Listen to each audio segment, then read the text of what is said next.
What's up, guys? Welcome back to the channel and welcome to another brand new tier list. As you can see, this is another short one. I've been saying quite a few times on the channel when we've been going over MCU movies that we were going to do an MCU Trilogy tier list at some point. I found one that had literally, instead of like ranking S tier, blah blah blah, it's just 1, 2, 3, 4, 5, 6. We're going to separate who's the best from the worst. And trust me when I say this, the worst MCU trilogy is not a bad trilogy at all. It's just literally, it's the least best, essentially. They're all still fantastic movies. Maybe not including 4, because there's only one. It's got 4 here in his Love and Thunder gear. Obviously, we have to just include 1, 2, and 3. Actually, screw it. We'll just include number 4 as well, because Captain America's got a 4 film coming out too. Spider-Man's got a 4 film coming out too. So we'll just include their 4th movies if they're out. We'll start from the bottom, work our way up. There's only really one place to start. I will give rankings on individual movies as well, so we can do like a score out of 30. So we'll rank the individual movies out of 10. For me, trying to think. Actually, we can't do their 4th movie then. So 4 is not included, but I don't think it's going to affect his score anyway, because it was probably as low as what 1 and 2 would have been. Maybe not 2. 2's definitely the worst. I think 4 Ragnarok would be a 10 out of 10 for me, personally. But 4 Dark World would be like a 3 out of 10. That's my opinion on it. 3 out of 10, so that'd be 13. 4 1 would be about 5, so it'd be 18. Ant-Man 1 I would have about a 7. Ant-Man 2 I'd have about a 6. So he's already level with 4. And then Ant-Man 3 I'd have about a 4, maybe. So I have to put 4 at number 6. Even though it has 4 Ragnarok, probably one of the strongest movies, probably top 3 strongest movies on this entire list. I have to have his trilogy at number 6 for me personally, because I don't like number 1 and I hate number 2.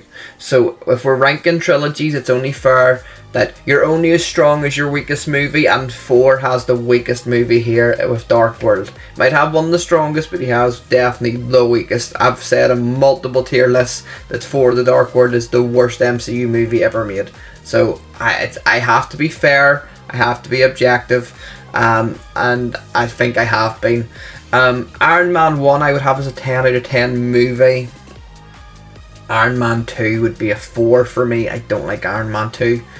But that's still 14. And then Iron Man 3 I'd have about a 6. I actually like Iron Man 2. So overall, Ant-Man would have less of a trilogy score. I love the Ant-Man films. The first and second one I actually really enjoy. A lot more than most people do. Quantumania brought that score way down in my opinion. It should have been so much better. Like, the second they decided, you could have introduced Kang and still made it like a similar theme. Like maybe have them having to steal something that belonged to Kang, or Kang's travelled back in time to try to stop them stealing something that could help him defeat him in the future. But they didn't. It's like, no, throw him into the quantum realm. Kang's in charge there. He's Kang the Conqueror is a conqueror. And we'll just have loads of CGI and FX everywhere. So that brought this trilogy way down. As I said, you're only as strong as your weakest movie. Quantumania is a terrible movie. It just is. I think if we weren't so used to like really good MCU movies, if it had came out in like a phase 1 or something, we'd consider it good at least. But it has to be at number 5. Because I was struggling to work at Iron Man scores, or you know where this is going. Iron Man would be number 4. Iron Man 1 obviously is the thing that started everything off. Like if Iron Man 1 had a bomb, there wouldn't be an MCU, let's be honest. The audience and the people behind it at Disney and Marvel had to know that this was going to work before they committed to anything. So fair enough, and they did it. Robert Downey Jr. killed it and it worked. Then they rushed Iron Man 2 because money. We need to make that sweet money. We need to have a second Iron Man movie before Avengers, even though we're not going to have Hulk like being in any other story. Despite the recast, we're not going to have Black Widow get a movie or Hawkeye. We're just going to have them appear sporadically in these movies. Let's just do an Iron Man 2, rush the script, rush production, and what we got was a terrible movie. I don't like Mickey Rourke at all. I think he's had one good movie role his whole life and he's lived off that. So yeah, I think this was terrible. I did like Arnie Hammer. I love I forget his name now. Yeah, I love Arnie Hammer. I think he's fantastic. Robert Downey Jr. was good in it. The whole War Machine recast was funny. It's like that they even made a joke about it. But yeah, no, Iron Man 2 is terrible. Iron Man 3 I actually like a lot more than most. I think I said it was 6 out of 10. I think that's about fair. It's above average. A lot of good exposition. The whole Tony Stark having PTSD from being in space make complete sense. They actually deal with real life issues. Some great scenes. The whole like saving the survivors out of the plane. Like what? It's all fantastic. The Mandarin twist brings it down. It probably would have been a 7 or an 8 out of 10 without the Mandarin twist. Nobody liked that. Nobody. Like, you won't find a person who says that they enjoyed what they did with the Mandarin in that movie. Thankfully, Shang-Chi rectified that. But yeah, 4 out of 10 is fair. Now this is where it gets unbelievably tough. So on these final 3, 2 of these franchises are 2 of my favourites of all time, not just in the MCU. Realistically, Homecoming would be a 7. Far From Home would be a 7. I really like Far From Home. And No Way Home's a 10. It just is. Guardians 1 for me is a 10. Guardians 2 for me is an 8. And Guardians 3 for me is a 10. Cap 1 is a 9 for me. Winter Soldier is a 10 for me and everybody apparently. And Civil War for me is a 9.5. That's, I think, fair. So in that logic, Spider-Man is free. I think he got 24 out of 30 there. Homecoming and Far From Home were fantastic movies, especially likes of Homecoming, like having to do the third Spider-Man origin story without it being an origin story. Obviously, we didn't have the spider bite. Having to do that for like the third time within 15 years, like it wasn't easy. Like people were like, oh, another new Spider-Man movie, another new Spider-Man. It was fantastic. Michael Keaton was fantastic as Vulture. One thing about the MCU Spider-Man trilogy, the villains are fantastic between Michael Keaton as Vulture, Jake Gyllenhaal as Mysterio, both fantastic. And then you got the greatest hits from the entire Sonyverse back for No Way Home with good scripts, but like not with Sony scripts, with good MCU scripts. I know obviously Alfred Molina and William Dafoe were fantastic as Goblin and Doc Ock respectively in the Sony movies, but the likes of Electro, Jamie Foxx, the likes of Lizard, and likes of Sandman, they actually got good scripts to work with in the MCU, and it makes all the difference, doesn't it? It's amazing what happens when people stop letting Sony do Spider-Man movies. Maybe we won't have to worry about that in the future. Obviously, I've said in multiple videos, these 2 are my favourite franchises. I just worked it out there. Like I said, 10 and 10 for Guardians 1 and 2, which would be 20. Or no, for 1 and 3, which would be 20. And then 8 for Guardians 2, be 28. And we said 9 and 10 for 1 and 2. And a 9.5, which would be 28.5. So there's only a 0.5 in it. So Guardians would be number 2. Guardians, honestly, it took me so long to even watch Guardians after it came out. Like, it was the one MCU movie I was like, well, I'll watch that when I get a chance.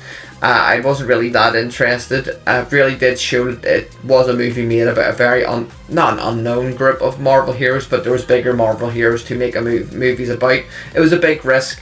When I finally watched it, I just thought I enjoyed this better than Star Wars. I used to love Star Wars back before Disney ruined it. I used to love like everything about Star Wars, and I thought this was better. This is my generation Star Wars. I say my generation like I'm young. I'm not. Okay, but it's absolutely fantastic movie. Ragtag group of delinquents, essentially. You bring them together, you make a team, you add heart to it, you make people care about a talking tree and a talking raccoon, and you've got a recipe for success. The second movie, not as good. I think they tried to go bigger and bolder, and it did not work to the extent they thought it would. I thought Kurt Russell was fantastic as Ego. I thought the whole plot line of obviously Peter has celestial abilities is good in theory. It does make sense why he was able to hold hold the Infinity Stone in the first movie for so long, but it was a bit drawn out, and the whole big CGI battle at the end, while it was good and hyped up with the whole like Peter like wanting to get revenge for his mother and all, and the music score was fantastic. Music score for the whole trilogy is fantastic, but I just thought it was a bit overdone at the end. Yondu's death is still one of the saddest deaths in the MCU in my opinion, if not the saddest. But 8 out of 10 is fair. Stuff like that, Yondu's death and probably the comedy is what brings it to an 8. Overall, the movie probably would have been lower. Guardians 3, perfect trilogy capper, absolutely brilliant. The emotion in it, Rocket's story alone is worth a 10 out of 10.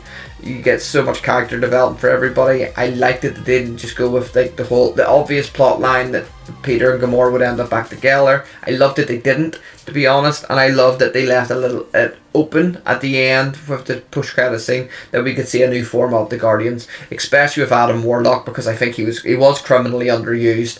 I think James Gunn was painted into a corner to include the Adam Warlock egg in the second movie post credit scene, and he's like, oh, I have to use him in the third movie because this is his last movie.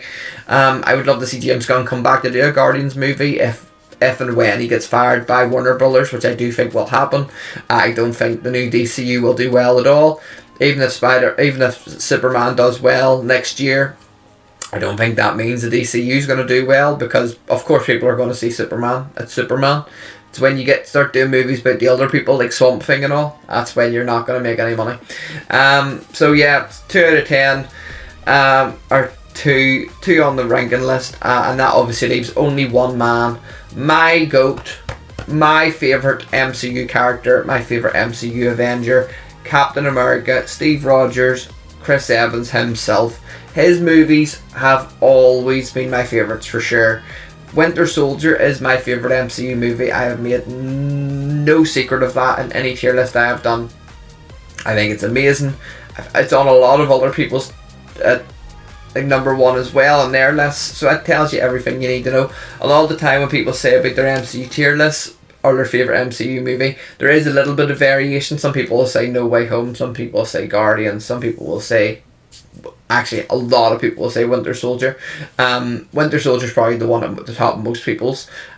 Civil War, I think it was just a little bit off being a 10 out of 10, but 9.5 is unbelievable. They basically made it Avengers 2.5, which did irk me a little bit, but that airport scene alone makes up for it. That airport scene is probably the best fight scene in Marvel history, I would say. Probably only matched maybe by a few fight scenes in Shang-Chi or Deadpool and Wolverine, but the airport scene's unbelievable. Everybody getting their moment. The introduction of Spider-Man obviously was a very, very big deal. Sony finally wised up. I don't like Sony, by the way, just in case you were wondering. I'm sure if anybody's seen any of the Marvel Storytime videos, you guys know I don't like Sony. But yeah, and even Captain America, the First Avenger, 9 out of 10. Like, I love Captain America and the First Avenger. A proper World War II story told in the midst of at the start of the MCU. Like, they went full on telling his introduction, which I was so happy that they didn't have to, but they had to find a way. We're going to tell his story, get him introduced, get him sympathy, obviously with the whole Peggy stuff, show how he got here. Leave a bit of wriggle room for making Bucky the Winter Soldier, and we're going to freeze him and bring him back in the timeline with the Avengers. And it's just like, you did all that in one movie. Unbelievable. It also did a brilliant job of showing why Steve Rogers deserved the Super Soldier Serum and at the beginning as well. Like, he might not have been the biggest or strongest, but he had the most heart, so he got the serum and he made a fantastic movie. That is my list, guys. It is crazy that there's only 6 standalone MCU trilogies. Obviously we're going to get more. There'll be another Black Panther movie, there'll be another Doctor Strange movie. I'd be shocked if that something like Fantastic Four will get a trilogy at some point. X-Men will have their own trilogy. Shang-Chi needs to have a trilogy in my opinion, if they would get off their asses and make a second and third one. Obviously this didn't include Avengers films, this is meant to be standalone. I wouldn't have had Avengers top anyway. Maybe I would have had Avengers probably third.